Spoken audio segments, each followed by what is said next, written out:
Hi there, Leo. Thank you for joining me for your weekly forecast for week commencing the 9th of January.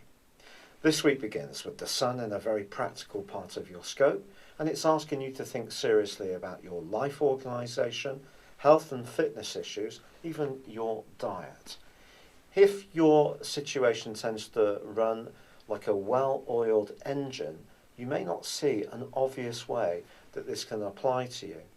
But maybe it's through looking at things in a slightly different dimension about how you can bring some changes to bear. For example, is the emotional and spiritual side of your nature integrated with the physical side as much as it could be?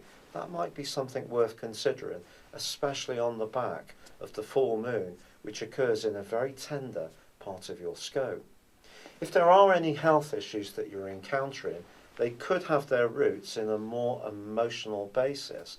Don't discount this. That can be a tendency of us in the Western world to think our body is very much there to service our brains. And of course it's not. There is that trinity of our body, our mind, our emotions. If we bring these all together, this full moon could be something that you can gain from in a very powerful way. Also, this is a week when Mercury sparkles in forward motion in the sign of Sagittarius.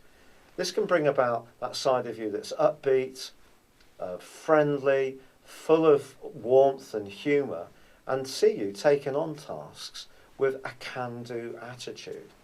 Also, Jupiter and Uranus continue in opposition. This is going to see lots of ideas arcing around your situation, and you could have a brainwave or three. Don't be surprised by that at all. But by the time of the full moon of Thursday, we do have a grand cardinal cross.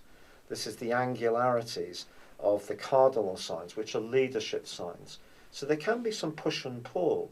Some of the ideas that you might want to bring into your situation could be resisted by someone close to you, or perhaps you're reluctant to change or to see the shadow side of your nature, which can be aroused by the full moon in this very tender area. If you can, try to let it all come into play. By Friday's transition of Mercury back into Capricorn, your ability to take any ideas and to shape them in a very practical, precise way is going to be improved. But there is still a shimmering angle between Venus and Neptune all through this week, that when it comes to your love life and expectations about any close, intimate or financial situation, you could have very high expectations and may need to lower these a little bit. Someone could also challenge you about a side of your nature or an attitude of yours that you're not so aware of, and this can set you back on the back foot. Because as much as Uranus can see you outspoken in the sign of Aries, equally it can make other people blunter and to the point. And I do feel that despite this rather more practical dimension, there is a side of you that's quite tender, even a little vulnerable this week at times. But just try to hear everything that's being said, because as you make sense of it all, by the time Mercury moves on Friday, I think the practicality and motivation and sheer energy you can bring to the situation, once you're clear on what you're trying to achieve, can be really quite considerable.